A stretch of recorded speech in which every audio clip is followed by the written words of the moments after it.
offerings and peace offering. So the Lord was entreated for the land, and the plague was stayed from Israel. God tells this man, you have been somewhere for too long because he made a mistake by sinning against the Lord, by bringing up census. He started counting people because in Israel census was forbidden by God.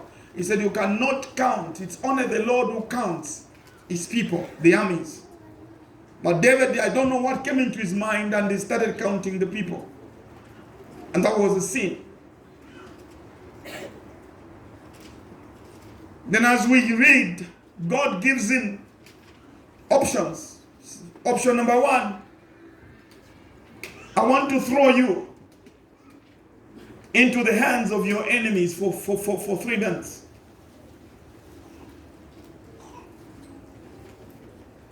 Your enemies will torture you and torment you and do all that. Again, God gives him another option. God gave him another option. There were 3 options God gave him.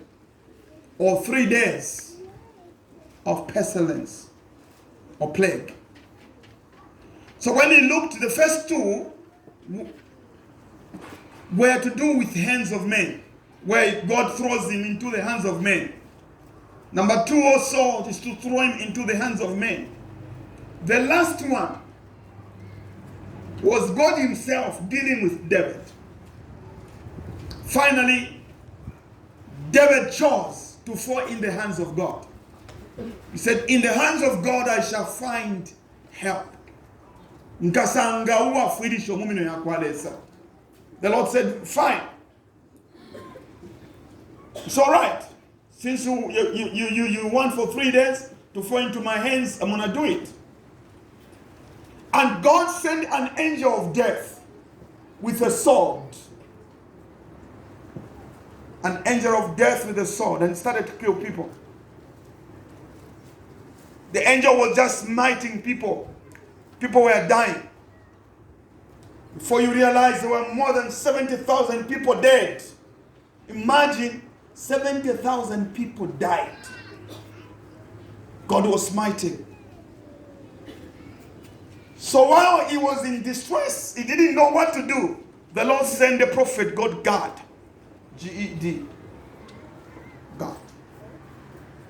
He said, now listen, this is now where we started now to read. And God came that day for David and said unto him, go up. He didn't say go down, he said go up. Because whenever you say offering, offering simply means to go higher, to go up. That's what it means. Many people don't know.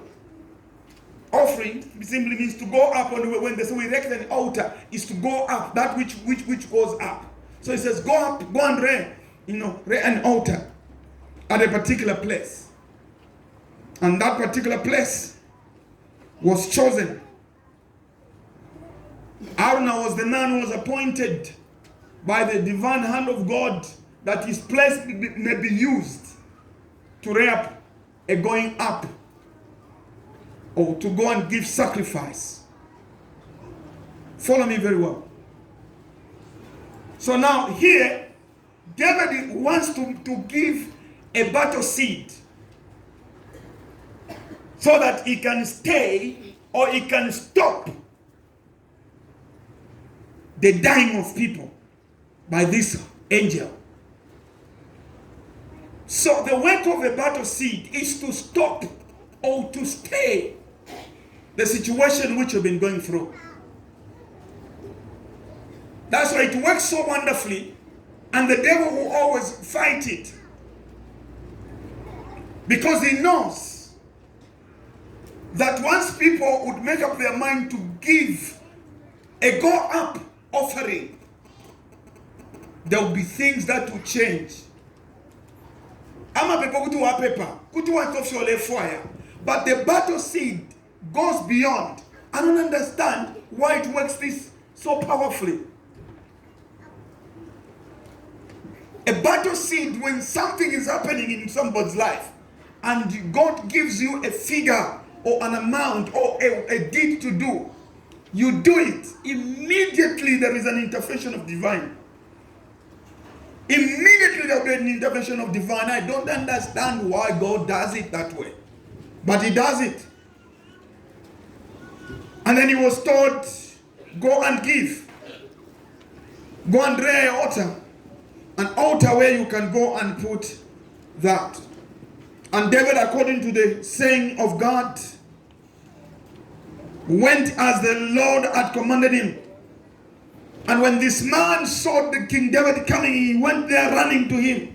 My Lord the King, what have you come to do here? Fish masam kuchita kunoba ba shimuchindi kwa.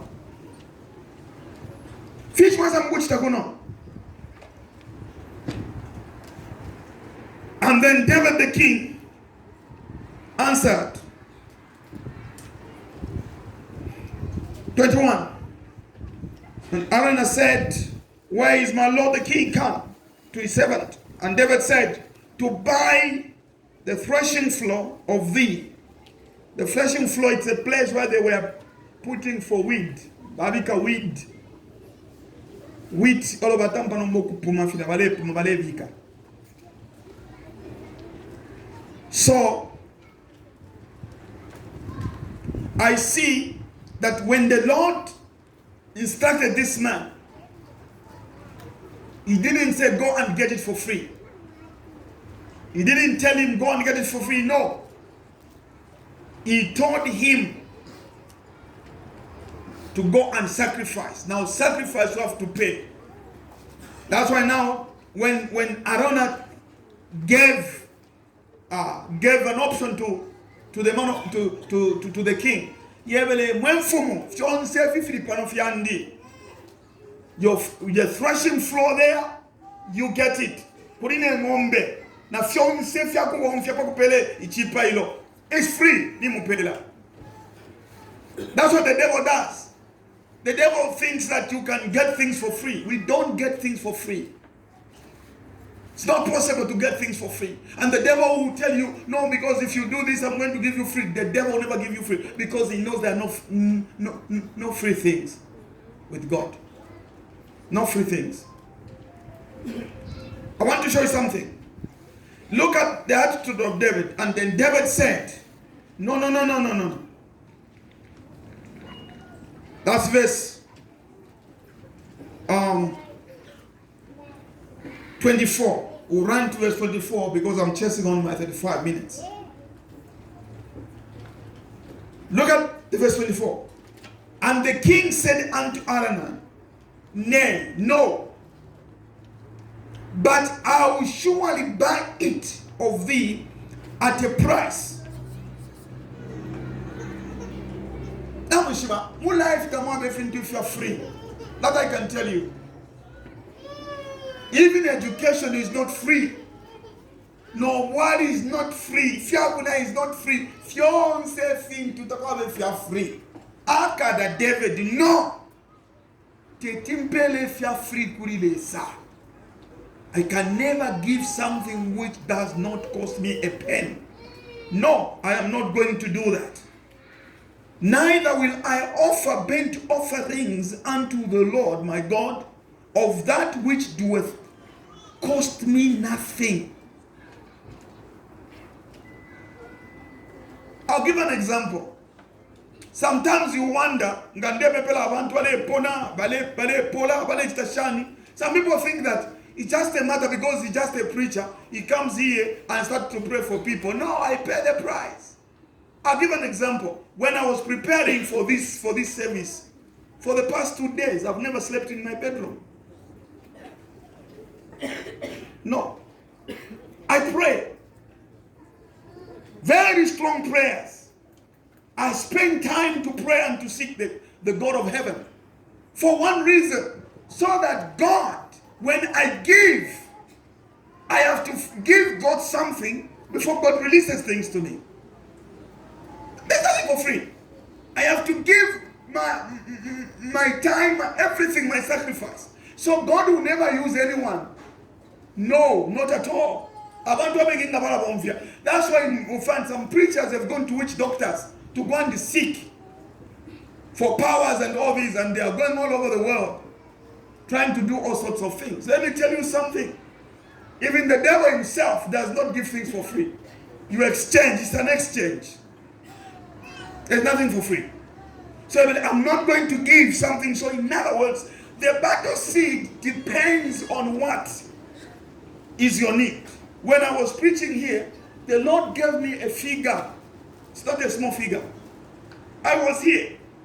Will everything for every change? I said, yes. This is not only for the people out there, it's also for you. You need to change certain things in this ministry and in your life. And then the Lord gave me a figure. A figure God gave me. If I told you, some of you would be scared. Then I told him, where am I going to get them? He said, I'm going to give you the money.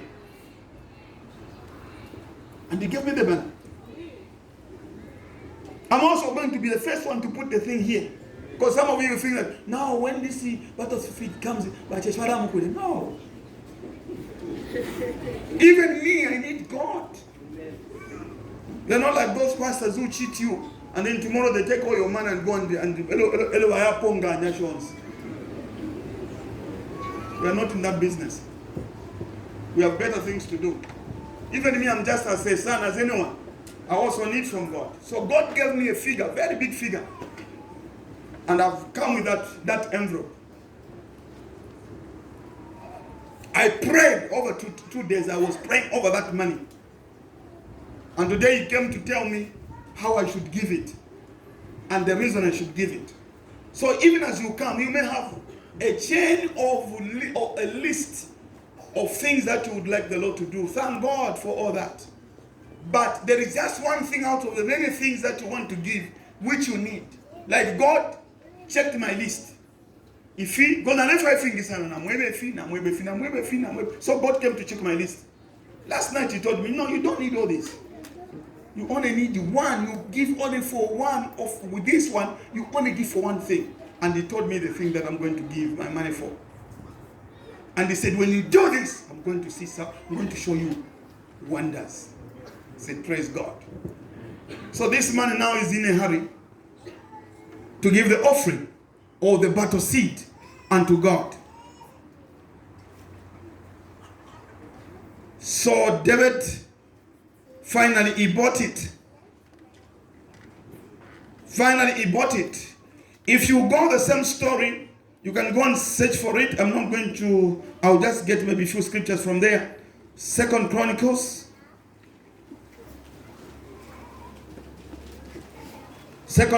chapter 21, verses 21 to 28. The same story is there. First Chronicles chapter 21, verse 21 to 28. I'm going to take a few things because in where we read in Samuel, it says 50 shekels of silver. But when you go in Chronicles, it says 600 shekels of gold. When you go in Chronicles, it's the same story. He gave 600. So I was looking for the prices. It was very expensive. Even in this time, if you can have 600 shekels of gold, pure gold, you can make a lot of money. You see?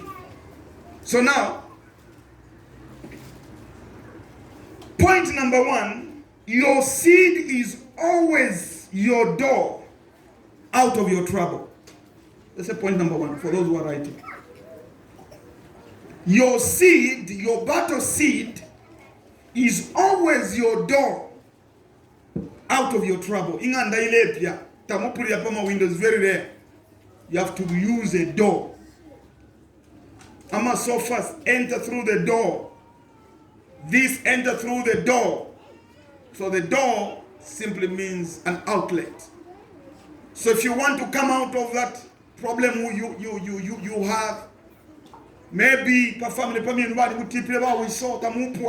get a seed, a battle seed. Mention it, name it. I'm planting a seed for my marriage. And the husband I want is the husband from the Lord. And you plant it. Sometimes in things don't work in your business. There's a lot of obstacles in your business. Take a seed. Ask God to give you a figure of a seed of battle. Take it. Kakapamenso. Gafewe naka kilipamenso lo valenji wa vales. Kakapamenso. Throw it and say, God, this is for my deliverance. So know always that your seed is always the doorway out of your trouble. You want to get out of that trouble. Sometimes even when you are sick, you have been sickling, things are not working out for you. Finances are tight. Get your seed. Don't play a seed unless taukwete, not ka 50 kwacha. Tokoba farmer who said the fembuto chikuru mbuto amkubiala. You must be serious. So your seed is a doorway to getting out of trouble. If you look in Job chapter 42 and verse 10, Job had to plant a seed to come out of his trouble. Job chapter 42 and verse 10. You can read it quickly. It's a short one. Read it quickly. Job 42 verse 10. Yes. And the Lord turned the captivity of Job when he prayed for his friends. Also the Lord gave Job twice as much as he had before. The battle seed, God gave him his prayer. A prayer of deliverance for his friends. Because his friends, they were in trouble by God. God wanted to kill all of them. God was so upset because they were telling Job the things he never did. And Job planted a seed of prayer of deliverance to his 3 friends. And the Bible says immediately God turned his captivity around. And God gave Job twice as much as he had before. So every time a battle seed is planted, God will always give you more than you ask for. Job put it up. Because Job was in trouble. His friends were in trouble. And God wanted to, if you read the story, God was so upset with these 3 people. And they ended into great affliction. There was a calamity. Something bad was happening to these 3 friends. Who betrayed him, who condemned him. And God was said, I'm going to kill them. I'm going to make them sick. I'm going to do this. And Job was passionate. He gave a seed, a battle seed of deliverance, a prayer. The Bible says when he prayed for his friends, instantly God came in. Bible he records to say that all the women in the Middle East, there was no one. The Maesters are beauty pageants, they can win, all of them can win. They said there were no women in the land who were as beautiful as Job's children. Now the sheep, the cattle, the things that and the servants he lost, he got it twice. You cannot give a battle seed and remain at the same level. It's not possible. Unless you do not have faith. You know,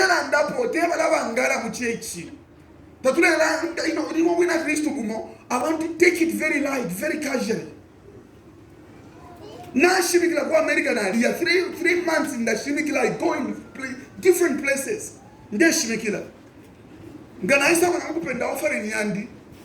less than 2,500. And I've been away for 3 months, leaving my family, tearing myself apart. And that 2,000 something, to you it may sound very big. But some people get in one offering, they just get 20,000 or 30,000. And I was in Chicago now, planning few days to go to come to Africa. Then this message was being preached about the battle seed. I said, no, I need to have a breakthrough. And out of my $2,000, I took $1,000 and put in the basket by faith. I planted it. And at the back of my mind, the devil and the no be if you are paying. I got 1,000 to go Zambia. Tawak watamano you. Watch the you need this money. Elona panga mistake. The people I was staying with. Now you know God moved in my heart today. You know sometimes when you have certain revelations, you tell your friends, God moved in my heart today and I gave out 1,000. What did you do? He said, I give 1,000. No, you are going back to Africa. You are not supposed to do that. And then the devil stood somewhere there and said, hey, we told you. And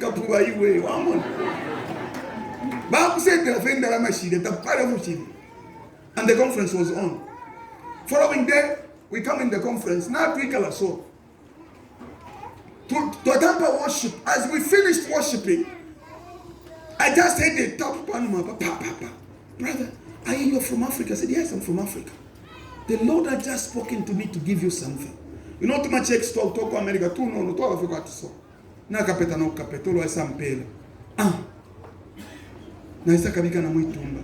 Elo alenje, be careful. In other words, this a lot of man have given you, so be careful, don't drop it. I put it immediately, but I have to break. Straight to Kulu. No, we have to guess how much was there? $3,500.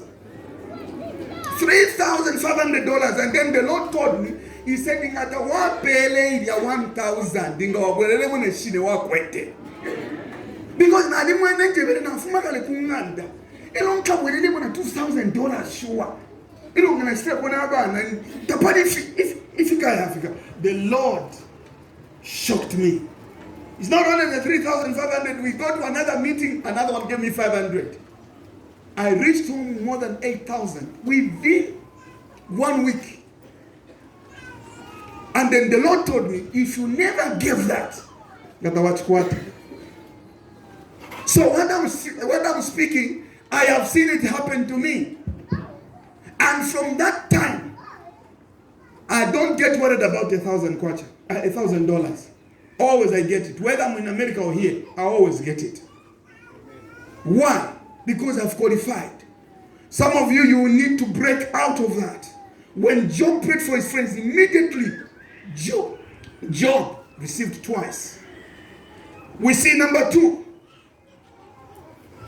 point. Number one, we say, your seed is always your doorway out of trouble. Number two, when God saw there was total confusion, hatred about God. Number two point, God had to sow a battle seed for humanity. God sowed a seed of love when He saw that the man went astray and there was enmity between him and the man He had placed upon the planet. When man was going in astray in sin, when man was totally lost, God had to sow a battle seed. John 3:16, a very famous scripture, which we read, but you can read it. John 3:16. Let's read it. John 3:16. Yes. For God so loved the world that He gave His only begotten Son, that whosoever believeth in Him should not perish but have everlasting life. Look, when God saw there was hatred between Him and enmity between Him and mankind, God had to sow a seed, a battle seed of love. He had to sow a battle seed of love.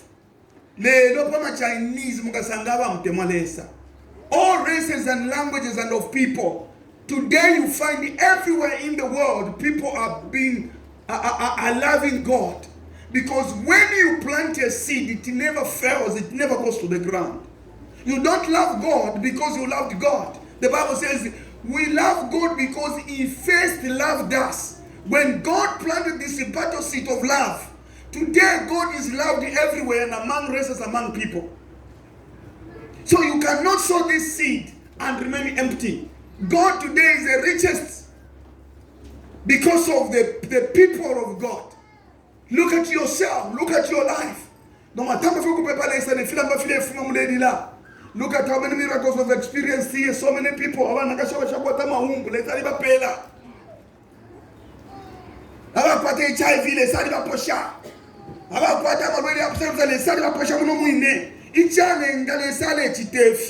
Because He had to sow a battle seed of love. No one can resist this battle seed of love. Everywhere you go, you find people loving God. Everywhere you go, you find people screaming and loving God. Why? Because God had to sow a seed of love.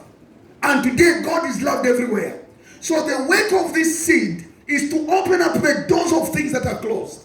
When the earth was closed to God according to Ephesians, when we were enemies of God, when we were alienated from the graces of God, when God saw the need, he had to sow a battle seed of love.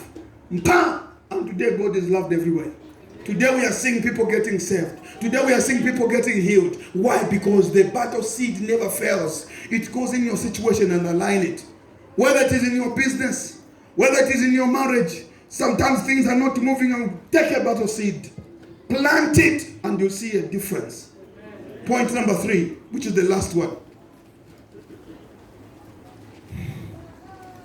When David saw the multitudes of people dying, David sowed a seed of peace.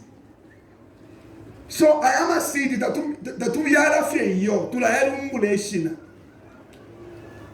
the first seed we saw from Job, he sowed a seed of deliverance.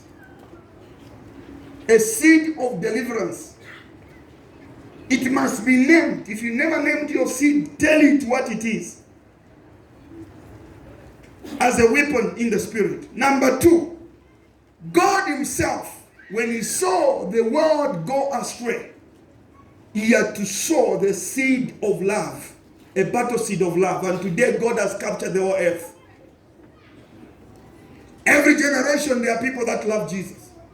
People are experiencing the works of the Holy Spirit. It's because when God saw the world was going astray, he had to take a seed, and the seed was crushed. The seed of love. He sent his son into the world, and today everyone saying, Jesus, Jesus, Jesus. You don't do that because you really love him. The reason you do that is because God loved you. And so that seed, he arrested you, because the seed goes into the spiritual realm and change things. So number last, David sowed a seed of peace. Which again, David sowed a seed of peace when men and children were dying, and there was mourning everywhere in Israel. When everyone was fearful and confusion everywhere, and the Lord was entreated, and the plague was stayed from Israel. Why did it happen? Because David had to give a battle seed at the threshing floor of Arena. When he sacrificed there, go back now to Chronicles quickly. Go back to Chronicles. I told you to Chronicles. Go back to Chronicles. I had given you from 21 to 27. I want you to read from verse 24 to 27 quickly. In fact, to 28. Quickly read for me. Monitoring the time. Second Chronicles 28. Yeah, but you won't read from verse 21 going that side, but read from verse 24. From 24. Second Chronicles 28 from 24. Yes. And Ahaz gathered together the vessels of the house of God, and cut in pieces the vessels of the house of God. Which one are you reading? Second Chronicles. No, it's first. I said first. First Chronicles 21. Okay. First Chronicles 21. Yes. From verse 24. Yes. And King David said to Onan, Nay, but I will verily buy it for the full price, for I will not take that which is thine for the Lord, nor offer burnt offering without cost. Yes. So David gave to Onan for the place 600 shekels of gold by weight. Yes. And David built there an altar unto the Lord, and offered burnt offerings and peace offerings, yes, and called upon the Lord, and he answered him from heaven by fire upon the altar of burnt offering. Look at that, what happened. God answered him by what? By fire. God answered by what? By fire. Fire is a symbolic of agency. Some of you don't know. Fire is a symbolic of agency. You can burn anything with fire. Immediately the battle sheet was shot down. God heard from heaven. May the Lord hear you today. Amen. I said, may the Lord hear you today. Amen. Those who are willing to see their lives change is today. Amen. Those who are willing to see their lives never to be the same, their businesses never to be the same. In case you didn't know about this, you can write a paper of what God is putting on your heart. God gave me a figure.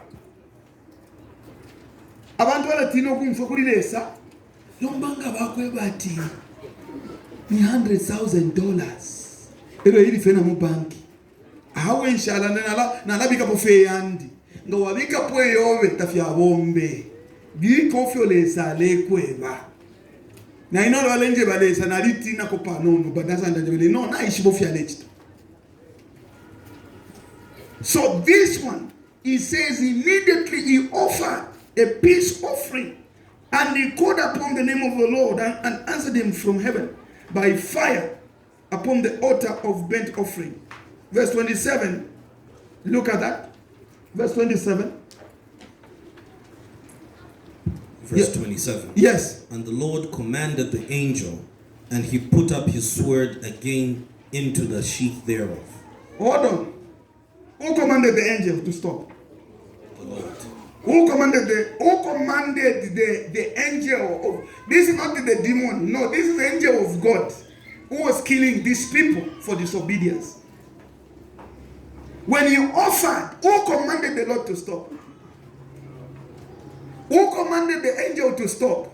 The Lord. No one can stop your situation until God is involved. Amen. I said no one can stop those things which happen to your life until the Lord comes in. Amen. So if it is the Lord who's doing it, you must